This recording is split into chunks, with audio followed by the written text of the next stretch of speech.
بسم اللہ الرحمن الرحیم۔ السلام علیکم ورحمۃ اللہ وبرکاتہ۔ میں امید کرتا ہوں کہ آپ سب خیریت سے ہوں گے اور اللہ تعالیٰ سے دعا کرتا ہوں کہ اللہ تعالیٰ آپ کو سدا خیر و عافیت کے سائے میں رکھے۔ پیارے نبی کے دین کے پیارے ناظرین و سامعین، محبت کا آج کا عمل ایک لفظ کا عمل ہے۔ یہ ایک لفظ پڑھ کر محبوب کی تصویر پر یا اس پر تصور میں دم کر دیں اور تماشا اپنی آنکھوں سے دیکھیں۔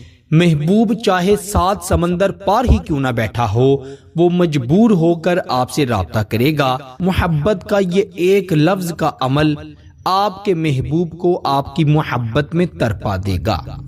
ایسا انسان جو آپ سے رابطہ نہیں کر رہا، آپ نے بڑے جتن کیے، بڑے طریقے آزمائے، لیکن اس پر کوئی اثر نہیں ہوا۔ آپ نے بڑے وظیفے پڑھے، عملیات کیے، کروائے بھی، لوگوں کو پیسے بھی دیے، لیکن بات نہیں بنی، تو ایک لفظ انشاءاللہ آپ کے محبوب کو آپ کی انگلیوں پر نچوا دے گا۔ میرے دوستو، محبت کے عملیات میں یہ عمل بڑا مجرب ہے۔ یہ ایک لفظ کا عمل، یہ لفظ آپ نے پہلے بھی کئی بار پڑھا ہوگا، لیکن جیسے میں آپ کو بتاؤں، آپ نے بالکل ویسے ہی یہ ایک لفظ پڑھ کر اپنے محبوب کی تصویر پر دم کر دینا ہے، یا آپ نے تصور میں اس پر دم کر دینا ہے۔ پھر اس کی بے چینی، اس کی بے قراری آپ اپنی آنکھوں سے دیکھیں گے۔ وہ شخص چاہے بیرون ملک ہی کیوں نہ بیٹھا ہو، یہ اس پر فوری اثر کرے گا۔ قریب شخص ہو یا دور ہو، دونوں پر یہ فوراً ہی اثر کرتا ہے، اور یقین کریں اس شخص کی حالت دیکھنے لائق ہوتی ہے۔ جو اس کے قریب ہوتے ہیں وہ دیکھ کر حیران ہو جاتے ہیں کہ یہ شخص ابھی تو بڑا خوش بیٹھا ہوا تھا، اچانک یہ مچھلی کی طرح کیوں تڑپنے لگ گیا؟ دراصل اس پر اس عمل کا اثر ہو جائے گا اور وہ خود پر قابو نہ کر پائے گا۔ وہ بس یہی چاہے گا، اس کے دل سے یہ آوازیں آئیں گی، اس کے ذہن میں اس کی روح آپ کو پکارے گی اور وہ آپ کی طرف لوٹ کر چلا آئے گا۔ میرے دوستو، وظائف و عملیات کا مقصد اللہ سے مدد مانگنا ہے۔ اگر آپ کی نیت اچھی ہے، ارادہ نیک ہے اور توکل اللہ پر ہے، تو آپ دشمن کو بھی اپنے قابو میں کر سکتے ہیں۔ اگر کسی کا دل جیتنا چاہتے ہیں، کسی کے لیے عزیز بننا چاہتے ہیں، میرا اللہ محبتیں پیدا کرنے والا ہے۔ اگر آپ اچھی نیت سے، نیک مقصد سے اس عمل کو پڑھیں گے تو انشاءاللہ آپ کی قسمت ضرور بدلے گی۔ آپ نے رات کے وقت تنہائی میں بیٹھ کر شوہر کے لیے، بیوی کے لیے، ماں کے لیے، باپ کے لیے، بہن کے لیے، بھائی کے لیے، جس شخص سے محبت کا نکاح کرنا چاہتے ہیں، شادی کرنا چاہتے ہیں، اس کے لیے آپ نے اس وظیفے کو ضرور پڑھ لینا ہے۔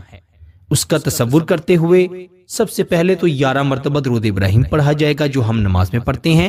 پھر آپ نے اس کی تصویر پر یا آپ اس کا تصور کر لیں، اگر شوہر ہے، ماں ہے یا بہن ہے، کوئی بھی شخص ہے جو آپ کے پاس لیٹا ہوا ہے، آپ اس پر بھی لیٹے ہوئے دیکھتے دیکھتے بھی یہ عمل پڑھ سکتی ہیں۔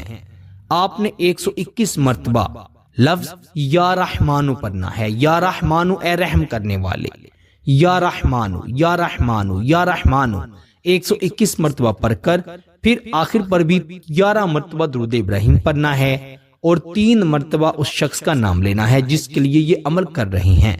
چاہے اس کو دیکھتے ہوئے کر رہے ہیں، یا اس کی تصویر کو دیکھتے ہوئے کر رہے ہیں، یا تصور میں کر رہے ہیں، آپ نے اس کا نام ضرور لینا ہے اور پھر اس پر دم کر دینا ہے، پھونک مار دینی ہے۔ ابھی آپ پھونک مار کر فارغ ہی ہوں گے کہ انشاءاللہ چند منٹوں میں وہ آپ سے رابطہ کر لے گا۔ اگر پاس ہے تو آپ سے بات کرے گا، آپ سے اپنی غلطیوں کی معافی مانگے گا اور آپ سے محبت کرنے لگ جائے گا۔ یہ عمل فوری اثر کرنے والا عمل ہے، اسی لیے آپ نے اس کو ہرگز بھی نظر انداز نہیں کرنا۔ اللہ پر یقین رکھتے ہوئے ایک مرتبہ ضرور آزمائیں، میرے اللہ کے فضل و کرم سے ضرور فائدہ ہوگا۔ بے شک فائدہ دینے والی ذات میرے اللہ کی ہے، فائدہ ہو تو اللہ کا شکر ضرور ادا کیجیے گا۔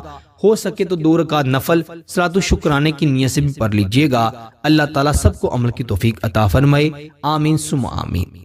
اس عمل کی خاص اجازت کے لیے ویڈیو کو ضرور لائک کریں، چینل پر نئی ہیں تو چینل کو بھی ضرور سبسکرائب کریں۔ آپ سے انشاءاللہ اگلی نئی ویڈیو میں ضرور ملاقات ہوگی۔ تب تک کے لیے اپنا بہت سارا خیال رکھیے گا اور بندہ ناچیز کو اپنی دعاؤں میں ضرور یاد رکھیے گا۔ اللہ حافظ۔